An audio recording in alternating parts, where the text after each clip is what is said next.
જય શ્રી કૃષ્ણ ફ્રેન્ડ્સ, સ્વાગત છે તમારું અમારી યુટ્યુબ ચેનલ અનુસ ફૂડ ક્યુઝિનમાં। આજે હું તમને લઈ જઈશ તમારી બચપનની યાદોમાં। આપણે જ્યારે નાના હતા ત્યારે આપણા ઘર કે સોસાયટીમાં માટલા ગુલ્ફીવાળા કે કોઠીના આઈસ્ક્રીમવાળા બેલ વગાડતા આવતા હતા। ત્યારે હું એ ટાઈમે વિચારતી, શું આ ગુલ્ફી માટલામાં બનતી હશે? કેવી રીતે બનાવતા હશે? ઘણા બધા ક્વેશ્ચન એ ટાઈમે મને મારા મનમાં થતા હતા।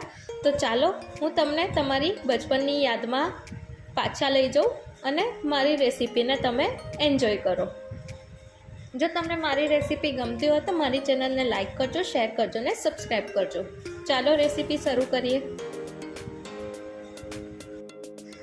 ગુલ્ફી બનાવવા માટે મેં અહીં 1 લીટર ફૂલ ફેટ મિલ્ક લીધેલું છે। દૂધને આપણે તપેલીમાં કાઢી લઈએ। ગુલ્ફીનું ટેક્સચર ખૂબ જ ઘાટું અને ક્રીમી હોય છે। તે શેનાથી આવે છે તેના માટે એક અહીં પ્રોસેસ કરવાની છે। તેના માટે અહીં મેં 2 ચમચા દૂધ અલગ એક વાડકામાં લઈ લીધેલું છે। તેમાં હું 3/4 કપ કસ્ટર્ડ પાવડર, તમને કોઈ પણ દુકાનમાં નોર્મલી ઇઝીલી મળી જાય છે, તમે લઈ શકો છો, અને 1/4 કપ મિલ્ક પાવડર એડ કરું છું। આ મિશ્રણને લમ્સ ના રહે તે રીતે બરાબર હલાવી લેવાનું છે।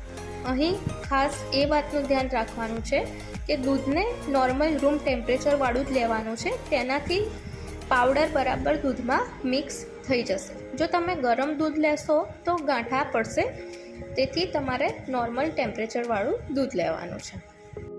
હવે ગુલ્ફીનો આપણે ખાતા હોઈએ ત્યારે તેનો એક મસ્ત લાઇટ પિંક જેવો કલર હોય છે, તે આ ખાંડને કેરેમલાઇઝ કરીને આવતો હોય છે। તેના માટે મેં 1 કપ ખાંડ લઈ લીધેલી છે।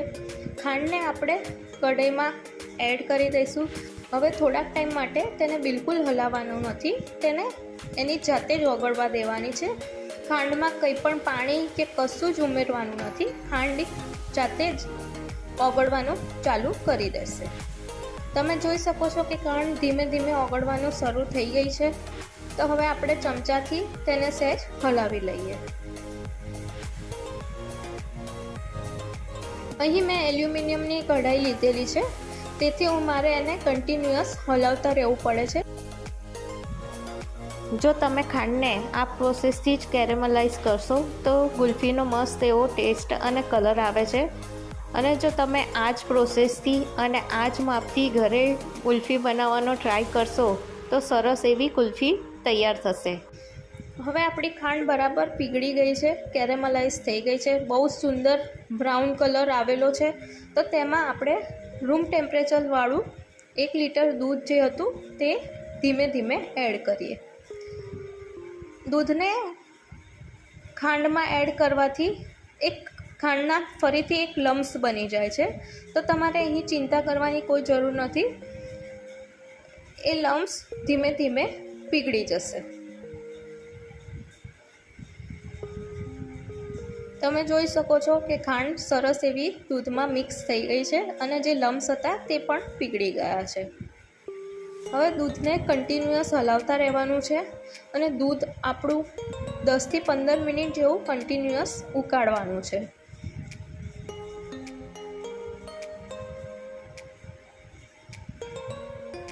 સાઈડમાં જે મલાઈ બી જામે છે, સાઈડમાં વાસણમાં જે મલાઈ અને ક્રીમ ચોંટે છે તેને સ્ક્રેપ કરીને દૂધમાં એડ કરતા જઈશું। તમે જોઈ શકો છો કે દૂધનો સરસ એવો લાઇટ પિંક કલર આવેલો છે, ખૂબ જ સુંદર કલર આવે છે આનાથી।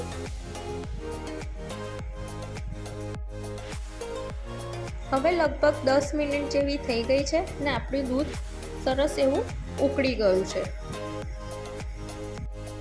હવે આપણે ગેસની ફ્લેમ સ્લો કરી દઈએ અને જે દૂધમાં કસ્ટર્ડ પાવડર અને મિલ્ક પાવડર એડ કરીને જે મિશ્રણ તૈયાર કર્યું હતું તે દૂધમાં એડ કરી દઈએ।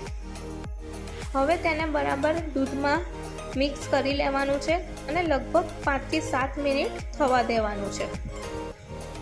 તમે જોઈ શકો છો કે દૂધની કન્સિસ્ટન્સી તરત જ ચેન્જ થવા લાગી છે, દૂધ એ થોડું થીક થવા લાગ્યું છે અને આપણા સ્પેચ્યુલાને કોટ પણ થવા લાગ્યું છે. લગભગ 5 થી 7 મિનિટ આ પ્રોસેસ કરવાની છે. સતત હલાવતા રહેવાનું છે, તેથી આપણું દૂધ એકદમ ઘાટું અને ક્રીમી થઈ જશે.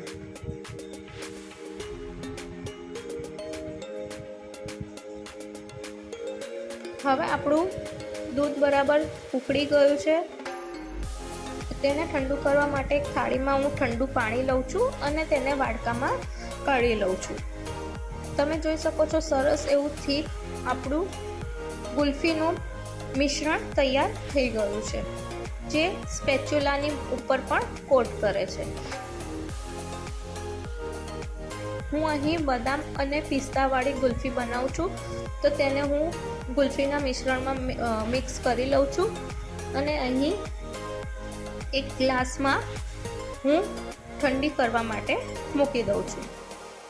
જો તમારી પાસે નાના ગ્લાસ ના હોય તો તમે ડિસ્પોઝલ ગ્લાસનો પણ યુઝ કરી શકો છો, અથવા તમે કોઈ એક નાની વાડકીમાં પણ ગુલ્ફી બનાવી શકો છો. હવે તેને એલ્યુમિનિયમ ફોઇલથી કવર કરવાનું હોય છે, પણ હું અહીં એક ઝીપલોક બેગમાં ગ્લાસને કવર કરીને 7 થી 8 કલાક માટે ફ્રીઝમાં મૂકી દઉં છું. 7 થી 8 કલાક પછી કુલ્ફીનું આવું ક્રીમી અને ઘટું ટેક્સચર આવી જાય છે, જે તદ્દન બહાર મળે તેવી ગુલ્ફીનું ટેક્સચર હોય તેવું જ તૈયાર થયું છે, અને તે આપણને આપણી બચપનની યાદો અપાવી દેશે. તો તમે એન્જોય કરો તમારી બચપનની ગુલ્ફી. મસ્ત રહો, હેલ્ધી રહો. ફરી મળીશું એક નવી રેસીપી સાથે. જો તમને મારી રેસીપી ગમતી હોય તો મારી ચેનલને લાઈક કરજો, શેર કરજો અને સબસ્ક્રાઈબ કરજો. Thank you.